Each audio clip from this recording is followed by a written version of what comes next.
Hi everyone, this is Dr. Chee-Wee here again, and welcome to this masterclass in health-related fitness and activity. I hope you had a good week. Now this week, we'll be chatting with our guest on a paper by Sarah Nicholson and colleagues with a paper published in 2013. And the paper is titled A Qualitative Theory-Guided Analysis of Stroke Survivors' Perceived Barriers and Facilitators to Physical Activity. Well, it's a fascinating paper, and in fact, I would encourage all of you to have a look at it. Now, with us today to have a chat about the paper, who also happens to be a co-author on the paper, is Professor Frederike van Wijck. Now, Professor van Wijck is a human movement scientist and physiotherapist by training. Currently, she is the Professor of Neurological Rehabilitation at Glasgow Caledonian University, where she co-leads the Living with Stroke and Other Long-Term Neurological Conditions research group. Her research interests focus on promoting functional recovery, physical activity, skill acquisition, and behavioral change in people with stroke and other long-term neurological conditions with the aim of enabling them to achieve their personal goals. Her special interest is in looking at interventions to improve arm function and physical activity in this group of people. Now, her collaborative work on physical activity after stroke has led to the UK Best Practice Guidelines for Community-Based Exercise and Fitness Training after Stroke, the first UK exercise and fitness training after stroke course. That's what she resulted from some of these work that she's done as well. Now, Frederike is a member of the Cochrane Stroke Editorial Group, and she is also past president of the European Forum for Research in Rehabilitation and current president-elect of the Society for Research in Rehabilitation. With her boundless energy, she is also research lead and founding member of the Scottish Stroke Allied Health Professions Forum. So, hi Fred, it's a pleasure to have you with us today. Good morning, Chee-Wee, and thank you so much for your very kind introduction. And it's just a lovely opportunity, I think, to have this conversation with you and have our MSc students listening in. It's a shame we can't do it face to face, but I really love this opportunity and hopefully they'll join us. And as you know, my email will be available at the end. And if anyone has got any questions, want to take things further, they're more than welcome to contact me. Indeed.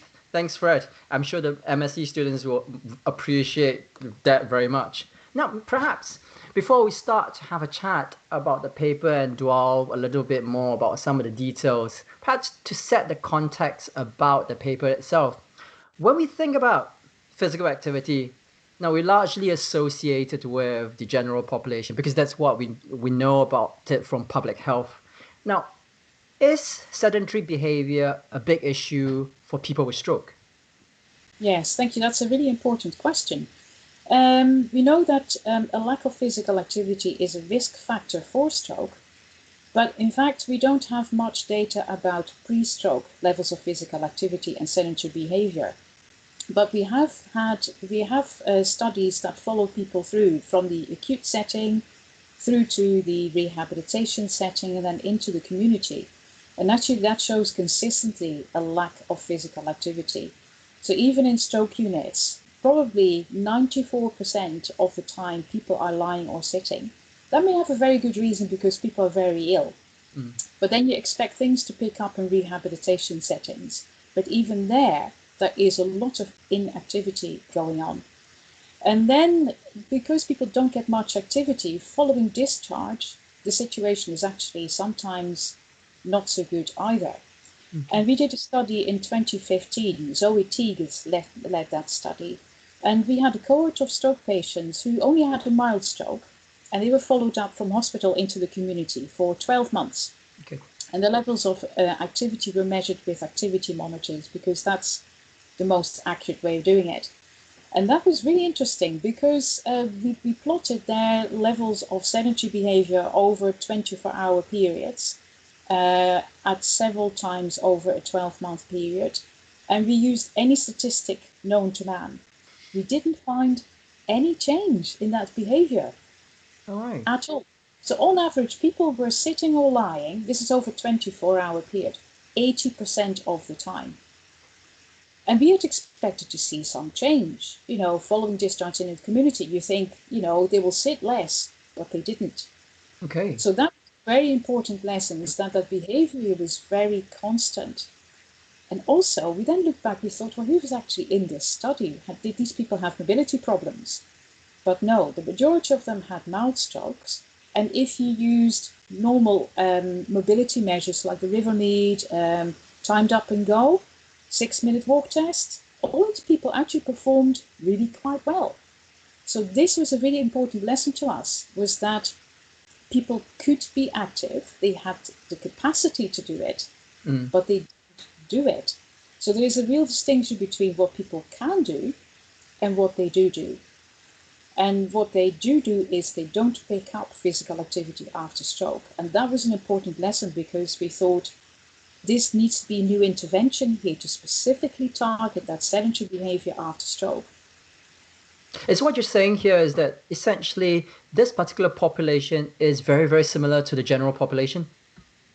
It is. But after stroke, they have really high levels of sedentary behavior, more so than the general population.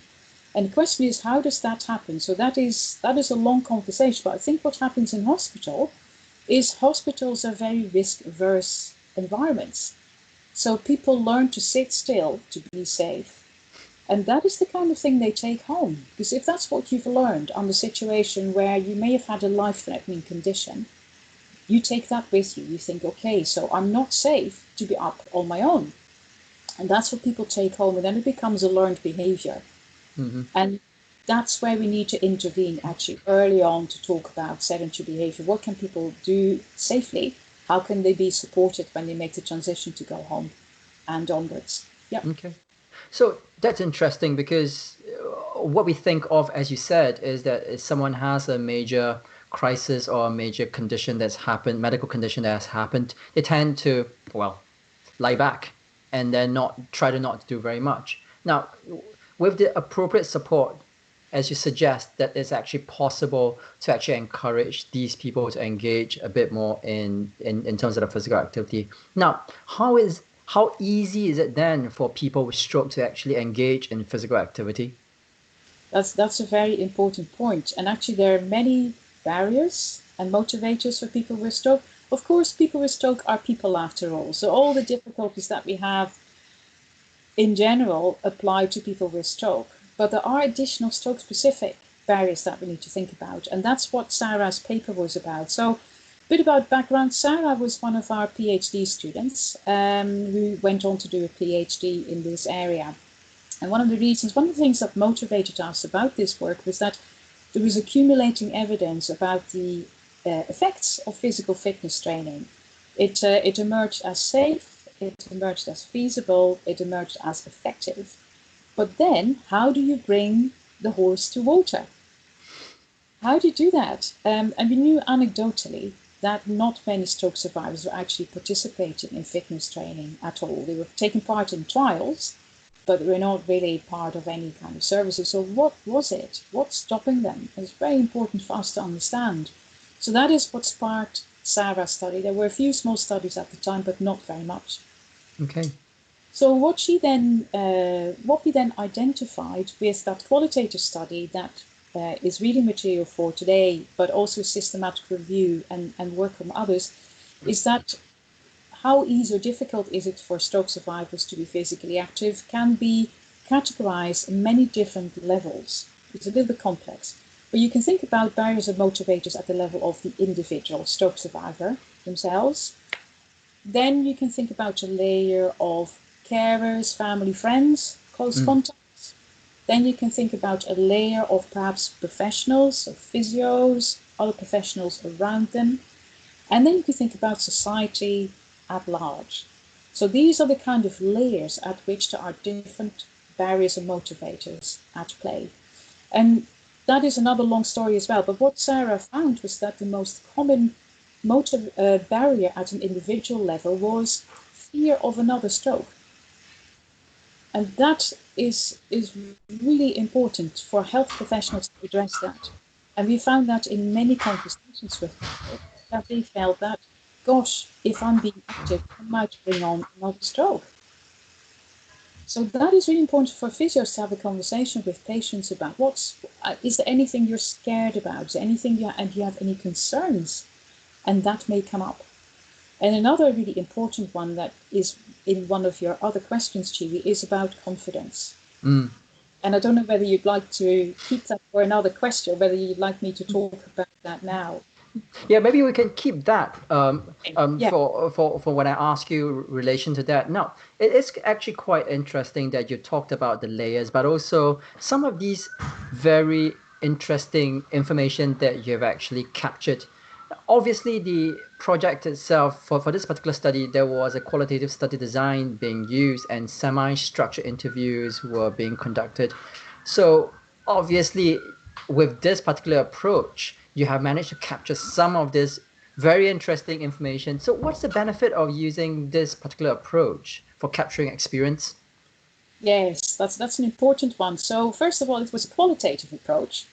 And that was done to collect data that are really rich. And I know that term is used a lot and it's a little bit abstract. What do we mean by rich data? But basically, you give the you give the participant full rein to say whatever they want. So you don't put words in their mouth, which you might do with a survey, for example. You leave it entirely up to them, and you get these very personable responses. I'll pick one out, which is a really important one. So somebody said to us, I've never been a sporty sort of type. I'm not suddenly going to start now, am I? That's lovely. It says so much, doesn't it? A whole history is unfolding, and an expectation of you suddenly, you don't expect me to become sporty now, do you? But it embeds so many ideas about what physical activity means. It's linked with sport. It's linked with who you were, your identity, where you've come from, the sense that people need to make a transition, and fear of expectations that might be placed on them that they don't really want to fulfill. So this is a very rich source for a conversation with a therapist to say, okay, let's unpack that a little bit. So this is why qualitative study design was chosen. And then, of course, you have many other methods in qualitative research. So briefly, you could choose between focus groups, where you bring people together, or you could think about individual interviews, one-on-one. And we thought about focus groups because they have benefits if you want to brainstorm, get lots of ideas, get some interaction. So that can be very good in a group that feels kind of similar, if you like, similar in terms of power level. But we also have to remember that people with stroke are often affected by difficulties with communication. So aphasia affects about 1/3 of stroke survivors. Some people have difficulty concentrating, some people have cognitive impairments. And on top of that, we may talk about issues that are quite personal and quite private. And actually, when I now read through these quotes, I'm very pleased that we didn't do a focus group, because like this one, it's very personal. You wouldn't get that in a group, I don't think. And here's another one I was going to read out to you that I think you only get when you have a trust relationship, one-on-one. So somebody says, because it's a fear. It's a fear of facing people, and that because of your disability. It's a fear that, oh, he won't want to speak to me, he'll laugh at me, and all this. And that's quite a deep statement about somebody feeling deeply insecure, having had this stroke, and feeling kind of inferior compared to other people, and feeling that they'll be laughed at, they'll be met with disrespect. And it's those kind of really personal things that are associated with shame, perhaps with sense of guilt. You wouldn't elicit those in a focus group, I don't. You know, focus groups, as I said, can have real advantages, but group dynamics may play a role. That may be a good thing, but there's always a chance that somebody who's more confident, is a better speaker, will dominate the conversation. And so therefore, quite often when we do qualitative work with people with stroke, we choose a one-on-one conversation. And that's very interesting because there are obviously different research approaches and methodologies. And it tends to be that healthcare research is associated with something slightly more numbers based, much more quantitative, or you just hand out a stack of questionnaires for people to fill in. But it's quite obvious that despite the fact that these approaches are appropriate in their specific context, it may not be actually that appropriate in this particular context where, as you said, some of the information is very rich and that it's almost to the point of being philosophical and being able to see through into the mind of the person they are trying to interview and then being able to extract that and being able to at least partially be in their shoes. Exactly, Chee-Wee. And that's what we try to do. And that is, I think, the challenge for health professionals. It's because we will have people who say, I'm not a sporty type. I'm not going to begin now, am I? What are you going to do as a health professional? You're not going to stop the conversation. These are the people we need to reach out to. And so how do we have this conversation? We need to find out how somebody feels about their situation to begin to unpack it, to create some hooks. For example, tell us, what did you do before your stroke? Oh, I used to like to play bowls. Well, that is physical activity. And how would you feel about if we got back to that? And you can start to build things up. Okay. So that's actually very, very interesting in regards to the qualitative approach to getting some of these very rich data. Let's go back to the point you made about confidence that we sort of alluded to earlier on. Now, in many areas of healthcare, it seems like self-efficacy is an important factor in changing behavior. So for those of you who do not know what self-efficacy is self-efficacy is a person's belief in them succeeding on a specific task or a specific sort of within a specific context. Now, in this paper, it seems like self-efficacy is also an identified motivator and barrier to physical activity, which is the confidence thing you are suggesting. Now, is this something that health professionals should actually look into? And if so, what can we do about it? Yeah, Chee-Wee, that's a really important point. And I think with anyone, self-efficacy is important in all of us. We only start things if we feel we're confident we can do them and that they are going to work out for us. So there's two aspects: is our own self-confidence and is also belief in the outcome being useful. And those can be two stumbling blocks in people with stroke, because a stroke knocks people for seven, to put it in a popular way. But a lot of stroke survivors have never had a stroke before. They're not themselves anymore after a stroke. They quite often feel they need to rebuild their lives. So their confidence has quite often been very severely affected.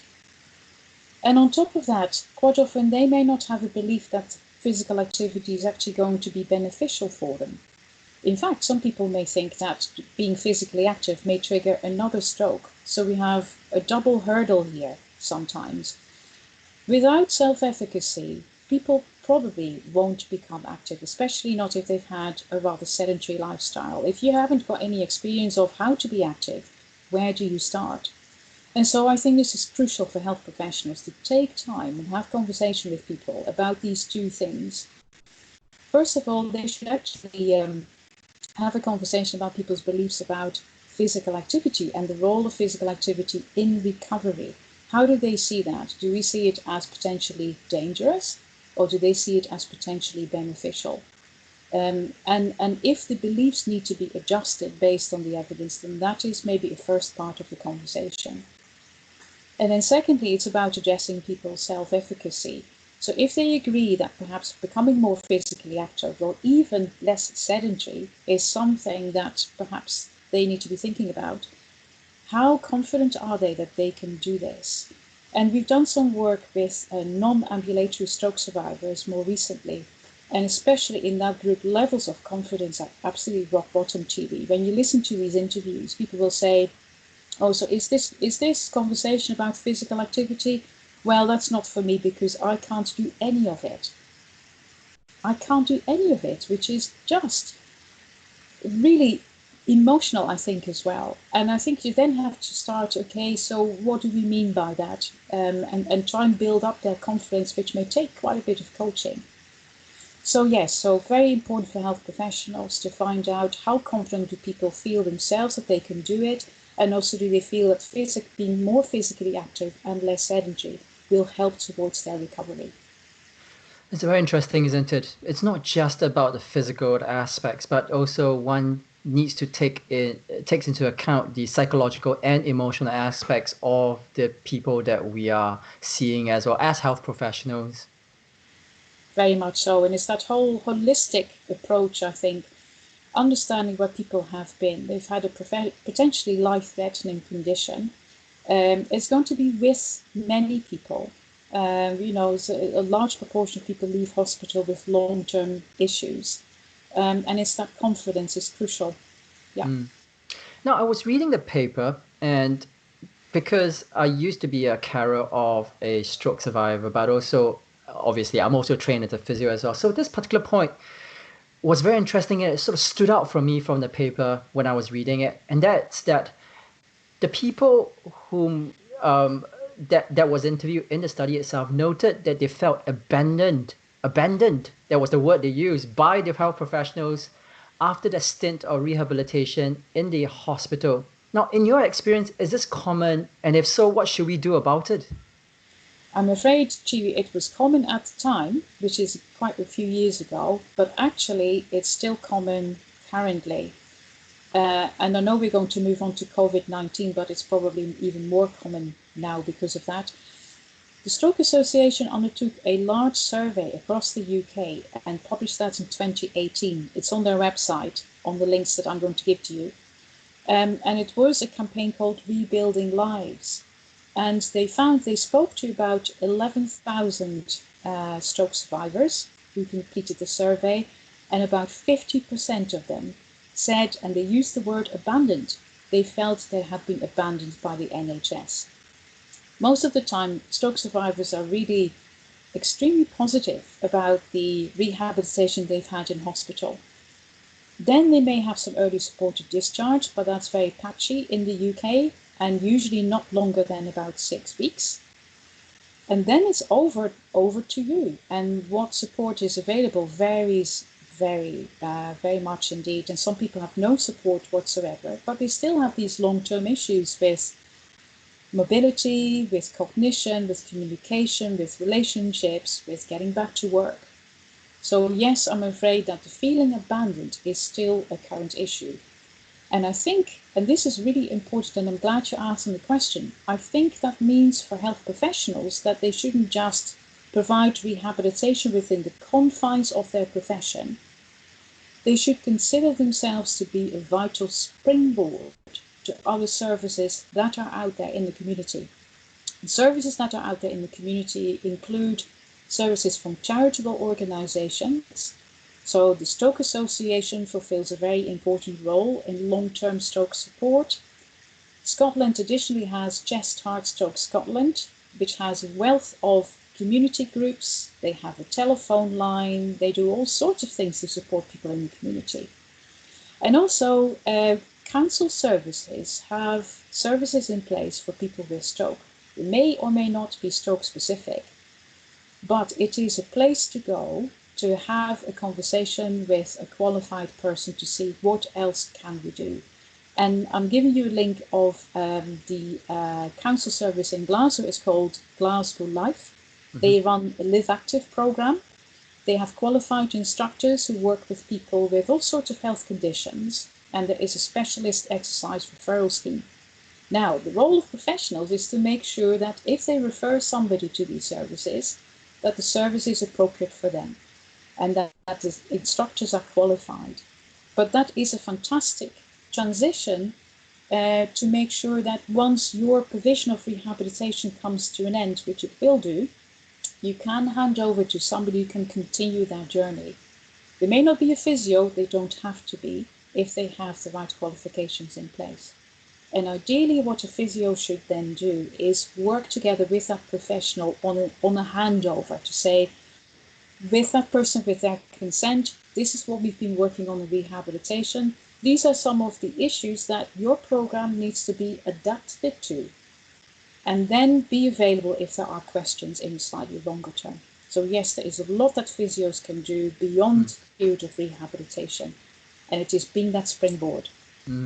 Now, for the listeners, the links will be down at the description of the YouTube video where this video is currently situated. For my students, the links will also be available in the Blackboard site where this particular video is situated for this week's learning as well. Right. Thanks for that, Fred. That was actually a very interesting answer to that particular question. I have actually opened up the session for my students to ask you, post some questions to be able to ask you. So I'm just looking at the sort of question board right now.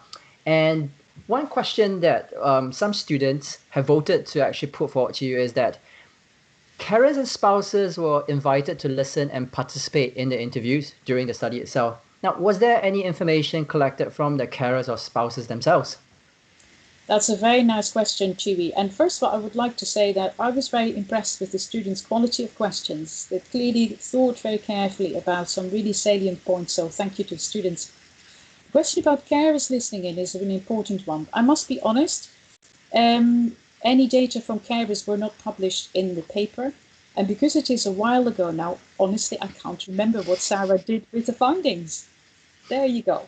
But if we talk in general about the point of carers being part of the conversation, that is another choice that you have. If you do one-on-one interviews, do you then include carer, a spouse, whoever the stroke survivor has indicated as their carer?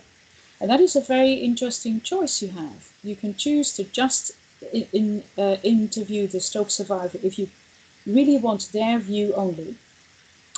But if you include the carer, you get a sense of their interaction. And that can be really insightful. So you can get a dyad, that's what it's called. You have a dyadic interview. And indeed, the carers and the stroke survivors themselves can enrich that conversation by bringing in their own perspectives. Okay. So that is the positive side, but I have to say there could be negative side, of course, as well. In that, especially if you have somebody with lack of confidence and perhaps difficulties with communication, sometimes carers may take over and their view may dominate. And that really draws on the skills of an interviewer to bring both parties in and give each an equal voice and make sure that nobody dominates the conversation.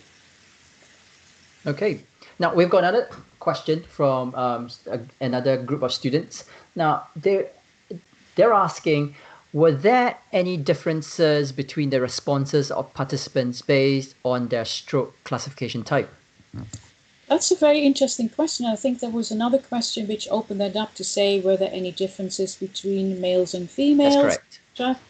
I think that is a very relevant question, and I wish we could answer that. But the reality of a qualitative study is that you don't aim to go for trends, you go for individual, highly subjective perceptions.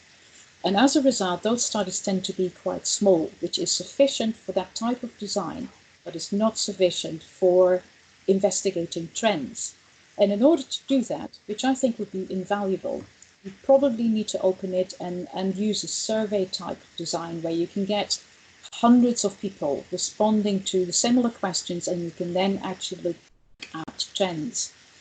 But I would encourage anyone who's got those questions, perhaps think about doing a PhD with us and explore that further. Wow, what a plug, Fred.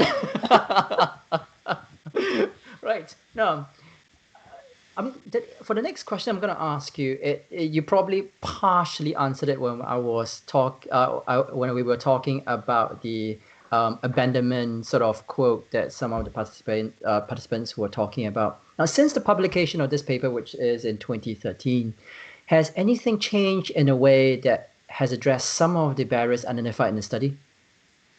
I'm going to take my notes here, Chee-Wee. I think that's a very important question, and I just need to remind myself of what were the most important barriers. So, the most important barriers that Sarah found was, first of all, a lack of professional support after discharge. And as we know, that's still the case. But what we did, when one of the key barriers that came up from stroke survivors was that a lack of professional support in the community was a real barrier.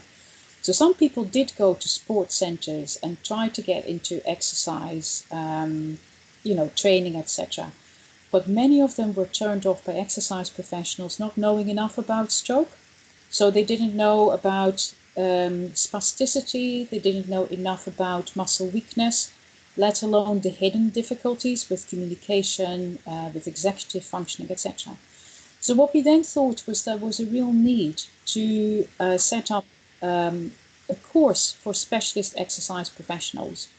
This is not meant to be a plug, mind you, but so what we did with a group of people, including some stroke survivors, is that we set up a course to train specialist exercise professionals. There is a register in the UK. There is a level 4, which is for people who work with special populations, including cardiac patients, those with diabetes, pulmonary conditions. Stroke didn't exist at the time, so we set one up for stroke. And that has now been taken over by the company Later Life Training. And I think you had a conversation with Professor Dawn Skelton earlier on, so she runs that company. So she's taken the course under her wings because she's got a whole structure set up to train exercise professionals. So since we designed the course in 2007, I think about 300 plus exercise instructors have now been trained in exercise after stroke. And these people work all over the UK. So these can actually take referrals and work with stroke survivors based on a very prescriptive exercise menu, if you like, evidence-based. Exercise professionals are not therapists, so they work in a very formulaic way to remain safe. So that's something that we've done to try and fill the gap between discharge and the community. And of course, stroke charities have done a lot of work. So Chest Heart and Stroke Scotland have set up exercise groups. The Stroke Association has started its Moving Forward After Stroke service. I've put a web link in for students to see as well.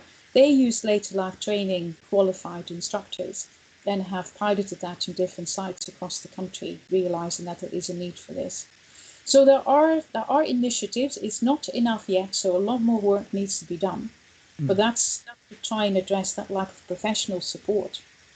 Now, another one was lack of transport. That was a big barrier, and I'm afraid that is a problem. It's something that some councils try to pay for, but of course now with COVID-19 this is going to be really difficult because councils will face a big financial shortfall. Another big barrier was a lack of control that stroke survivors experience, a lack of self-efficacy. This is something that I think is a role of physiotherapists, to be aware that a lack of self-efficacy can be a real barrier, as we talked about before. Make sure you weave that into your conversations with people in a subtle way. You wouldn't go on a scale from 1 to 10, what's your self-efficacy like? But, to weave that in a subtle way. Negative effect was the fourth barrier, and I think that is another thing that we've woven into our education in general, Chee-Wee, haven't we? Is to be perceptive to changes in mood, low mood, depression, anxiety, and to be sensitive to that and to be aware that perhaps needs treatment before somebody is ready to become more active. Okay. Now, you briefly mentioned about the COVID situation earlier on, so it sort of nicely segues into my next question. Now, we're living in obviously quite strange times right now, and precisely that's the reason why we are having this conversation over Skype instead of in person. Now, under the COVID-19 social lockdown currently, do you think this situation will impact on people living with stroke in terms of physical activity? Absolutely, that's a very important question, and I think there are a number of things going on at the moment. So we have people who may have had a stroke who do not want to go into hospital because they're scared to go into hospital and become infected. So they may have a more severe stroke and may not have the help that they would have had they been admitted to a stroke unit and have had specialist rehabilitation. We have people who have COVID-19 and have a stroke as a result of the infection, and they may be discharged, they may be treated in a general ward and not get specialist stroke rehabilitation and discharged as soon as possible, ending up with quite severe impairments potentially. And then we have the existing stroke survivors who perhaps are too scared to go out. They may need to self-isolate, they may be shielded, they may not have the opportunity to get out and be active. So there's a real concern for all these groups that they don't have the specialist support that they need and that they become deconditioned.